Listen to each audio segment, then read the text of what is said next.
This Saturday in Germany, Thor broke the deadlift world record, lifting 505 kilos.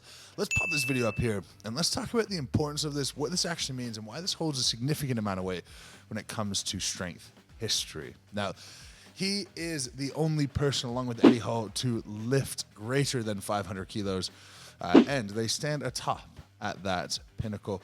I hoped to be that person, the third person to do that this year. Injuries have set me back a little bit, but next year I will be attacking the deadlift world record again. I'll talk about my plans towards the end. But the best thing for all of us is that this is the beef between Eddie and Thor. We'll pop in what Eddie had to say here, and he's giving credit to Thor for the lift. Thank God. Maybe you can let go of that hate and go back to World's Strongest Man and do some damage there, because that's where he belongs. So good luck to you, Thor. I'll commend you when you do the 505, and I just want to wish you all the best. That beef has gone on far too long, and now we have an undisputed deadlift world record holder, and Thor is that guy. Now, something really interesting about his reaction to the lift and the importance that he placed on it tells you that he might also think that this is the actual one that sets him the world record. This didn't look like a man who celebrated him breaking his own record, with the nature of how his closest people around him celebrated, jumped on him, got incredibly excited.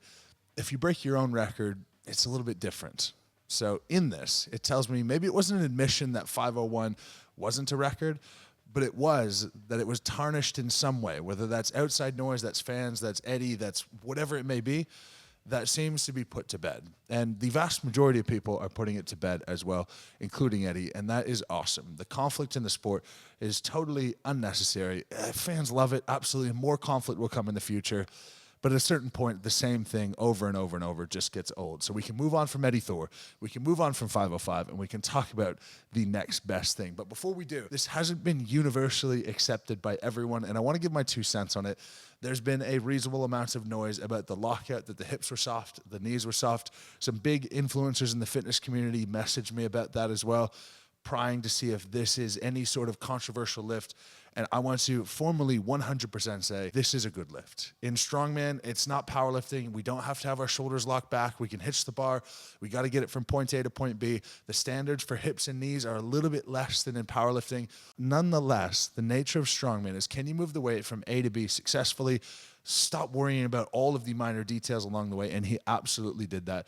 So he gets the deadlift world record. We don't want a world record in powerlifting with powerlifting rules to be the all-time strongest person who's lifted the most weight off the floor, because then you have to put caveats on it. In what stance did they lift it? Did they hitch? Did they ramp? Did their knees lock out early? Did they lock out totally? Was there downward movement to the bar? On and on. We don't want the nonsense. We just want, can he get it from point A to point B? Thor absolutely did. So I accept none of the criticisms of the lift whatsoever. I'm envious of him to do it because I wanted to be that guy this year. But I am ultimately very, very happy for him. Obviously, it means a huge amount, and nobody knows what it takes to do that because he is the only one who has done it. Now, deadlift is thought about more than any other lift, and I know you guys are interested in maxing out your deadlift as well, and thankfully, I have solved that problem for you. Down in the description is education from head to toe on how to deadlift properly. If you have a coach, or if you don't, it comes with a 12-week program to peak your deadlift. Now, it's just not your deadlift. It is entire body, but with a bias towards deadlifting. This is the program that I used to deadlift 475 kilos right after Static Monsters World Championships. So I set a log press PB, I set a deadlift PB. It's going to get you brutally strong across the board, but blow up your deadlift as well, and give you specific information on how to blow up your deadlift, technically, with nutrition and with recovery. So go ahead, check that out down at the link in the description. Now, on September 6th at the Mutants Deadlift World Championships, Thor has been announced and is committed to coming to try to break that record at 510 kilos. To me, the eye test says that 510 is going to be a massive ask. But if he does it, this would be an Eddie-level accomplishment when he broke the deadlift world record by 30 plus kilos in one evening.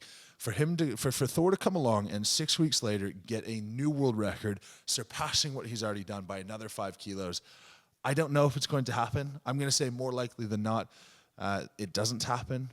But the best moments in sports are when the unlikely happens. And I'm not saying less than 10%. I'm just not saying greater than 50. Regardless, It's going to be an incredibly exciting night. Momentum's a beautiful thing with Thor. Sometimes one lift looks bad, one lift looks good. His 460, I totally wrote him off. We'll pop this lift in here. He did that lift about 4 weeks out, and it just did not look good. It looked like there was no way. And then he did 480 easier than he did 460. And honestly, his 505, it looked like a maximal lift. It looked like a maximal attempt. And that was a small surprise to me. I thought he would have been slightly smoother with it. But regardless, he did what he needed to do to get it up. And all he has to do is that exact same thing over again in a handful of weeks' time. So I'm really excited to be there and witness that in person. I'm not competing there. I will be there helping to commentate, meet all the fans, and witness greatness in person. Now, for my plans, regardless of what happens on September 6th, I'm getting myself back to 100% over the course of this year. Now, when I come back is to be determined. It's actually tracking to be earlier than I originally anticipated, and I originally anticipated that to be at the Arnold Strongman Classic next year. But things are moving in a really positive direction. I'm feeling really good. My body's feeling really good. So it could be earlier. Stay tuned for that. Regardless, next year, I will take a really good run at the Deadlift World Champs. I won't try to do all of these things in and around the Deadlift World Champs. I was going to try to do the Shaw Classic or Strongest Man on Earth this year, 2 weeks before Deadlift World Champs. I did 3 shows this year before I would have done those. So I would have been 4 shows deep to attempt a world record 2 weeks after the heaviest show of the year. I'm going to attack it much more systematically, give it the respect it deserves, because ultimately, I believe Thor proved that he is statically the strongest human of all time. If we had to boil it down to one lift, for me, it has to be the deadlift. Feel free to put your thoughts down in the comments. Thanks, guys, for watching. Big congrats to Thor. Pass on your congrats as well. And more big things to come from Thor, more big things to come from me. So follow along. Let's have some fun. And as always, lift heavy and be kind.